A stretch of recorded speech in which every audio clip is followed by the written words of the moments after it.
ஓம் முருகா சரணம், கந்தா சரணம், கதிர்வேலா சரணம், பழனிமலை முருகா சரணம் சரணம். என் செல்ல குழந்தைக்கு இரட்டிப்பு நல்ல செய்தி வந்துள்ளது. இந்த முருகப்பெருமான், இந்த சிறுவாபுரி முருகன் சொல்வதை ஒரு 2 நிமிடம் கேள். ஏனென்றால் இது சிறுவாபுரி முருகனின் அருள்வாக்கு.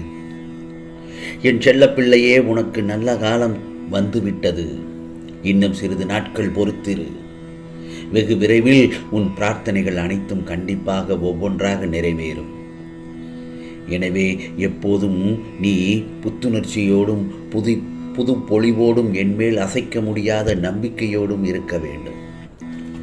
ஏனென்றால் எப்போதும் என் பக்தர்களான உன்னை பிரிந்து இருப்பதில்லை, பிரிந்து போவதும் இல்லை. எனவே இன்னும் சிறிது நாட்களில் நீ அனுபவிக்க போகின்ற இன்பமான வாழ்க்கைக்கு இப்போது நீ அனுபவிக்கும் வலியும் வேதனையும் அடித்தளம் ஆவதோடு நல்லதொரு பாடத்தையும் உனக்கு புகட்டி எதிர்காலத்தில் நீ வளமாக வாழப்போகின்றாய். அந்த எதிர்கால வாழ்க்கையை நீ எச்சரிக்கையாக வாழ உதவி செய்யும் என்னுடைய விருப்பமானது நீ எல்லாவற்றிலும் நல்லபடியாக வாழ்ந்து சுகப்பட வேண்டும் என்பதுதான். அதற்கு தயார்படுத்தும் வேளையில்தான் நான் உன்னோடு ஈடுபட்டுள்ளேன். எனவேதான் இந்த சிறுவாபுரி முருகப்பெருமான் சொல்வதை சற்று கவனமுடன் கேள். விரைவில் உன் பிரார்த்தனைகள் எல்லாம் கண்டிப்பாக ஒவ்வொன்றாக நிறைவேறும். சற்று நம்பிக்கையோடு பொறுமையோடு இரு. ஆம் செல்லமே, பிரச்சனைகள், நம்மை பழிவாங்கும் பிரச்சனைகள் நம் அன்றாட வாழ்வில் ஓர் அங்கமாகத்தானே ஆகிவிட்டது. இந்த பிரச்சனைகளே இல்லாதவர்கள் யார் இருக்கிறார்கள் சொல் பார்க்கலாம். அலை இல்லாத கடல் இல்லை, அதுபோல பிரச்சனைகள் இல்லாத வாழ்க்கை இல்லவே இல்லைதானே. அப்படி இருக்கும் பட்சத்தில் பிரச்சனைகளை கண்டு நீ ஓடிவிட முடியாது. அதை எதிர்கொள்ளத்தான் வேண்டும். வீறு கொண்டு வெற்றிக்கான வியூகம் வகுக்கத்தான் வேண்டும் என்றெல்லாமே. உன் வியூகம் வெற்றி பெற இந்த முருகப்பெருமானின் பாதத்தில் சரணடையத்தான் வேண்டும். இப்போது சரணடைந்து விட்டாய் அல்லவா? இனி உனக்கு கவலையே இல்லை. ஆம், நான் உன்னை பார்த்துக் கொள்வேன். பிரச்சனைகளை சந்திக்கும் போது உன் அறிவில் ஒரு தெளிவு இருக்க வேண்டும். முதலில் பிரச்சனை என்று சொல்லிக் கொள்வதையே நிறுத்திவிடு. புரிகிறதா? வாழ்க்கையே எனக்கு பிரச்சனை என்று சொல்லும் போதே அதில் உனக்கான பயமும் கவலையும் உன்னை கட்டாயம் வந்து கவ்விக்கொள்ளுகிறது. அதற்காகத்தான் சொல்கிறேன், பிரச்சனையே அதை நினைக்காமல் உன் வாழ்க்கையை நடத்தி சொல்லு என்று. அப்படி பிரச்சனை என்று சொல்லி உன் மன அழுத்தம் அதிகமாகும். அந்த பிரச்சனைக்கு முடிவெடுக்க முடியாமல் உன் மனம் திண்டாடும், நிலை தடுமாறும். அப்படியானால் இந்த பிரச்சனையிலிருந்து எப்படி விடுபடுவது?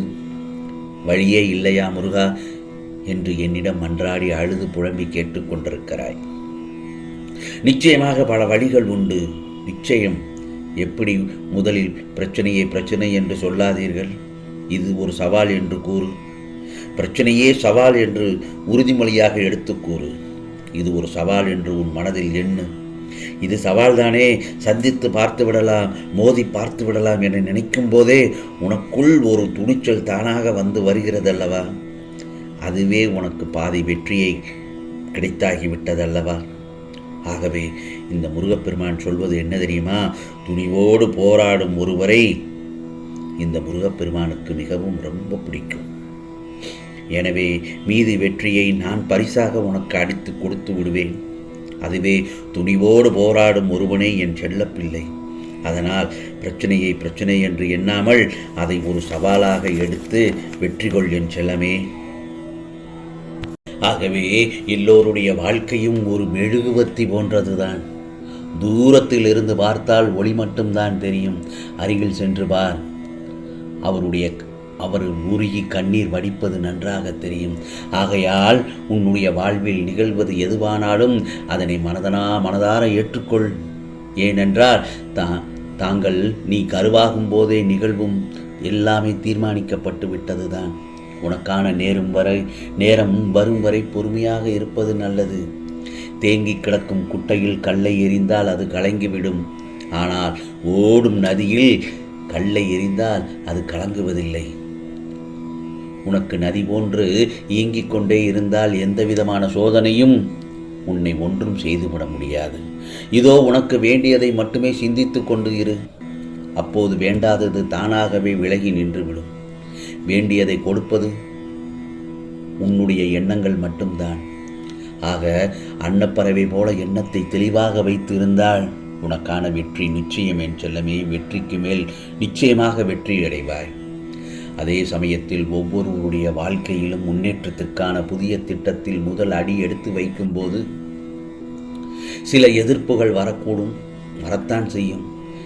இருந்தாலும் சற்று நிதானித்து அடுத்த அடி எடுத்து வைக்கும் தருணத்தில் சிறு துணிச்சல் ஏற்படும்.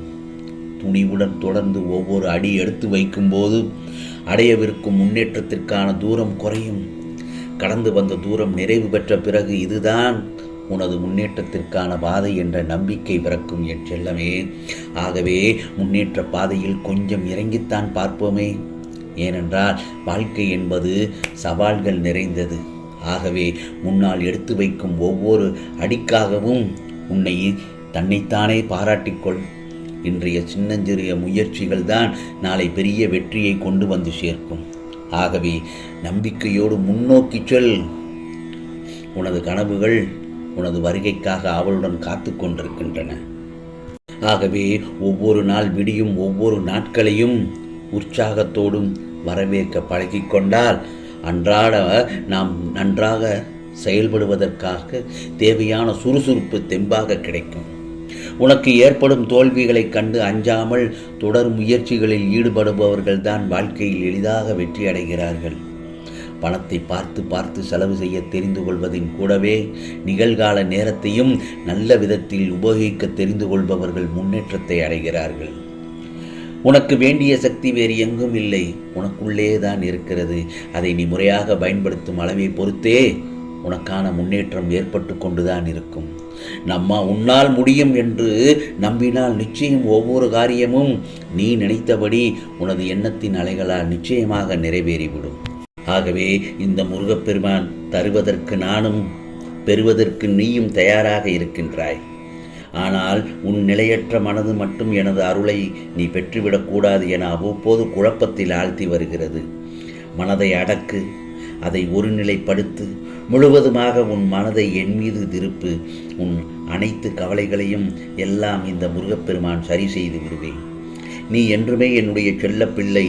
நீ கேட்டதை விட மேலான ஒன்றை கொடுப்பதற்காக சில ஏற்பாடுகளை மேற்கொண்டுள்ளேன். ஆகவே தினமும் உன் கவலைகளுக்கு தீர்வு கிடைப்பதை நிச்சயமாக கண்டிப்பாக நீ அறிவாய். உன் வாழ்க்கை தரம் மாறப்போகிறது. கவலைப்படாமல் இரு. உனக்காக இது சிறுவாபுரியின் முருகனின் அருள் வாக்கு, சத்திய வாக்கு. ஓம் சரவண பவ, ஓம் சரவண பவ, ஓம் சரவண பவ.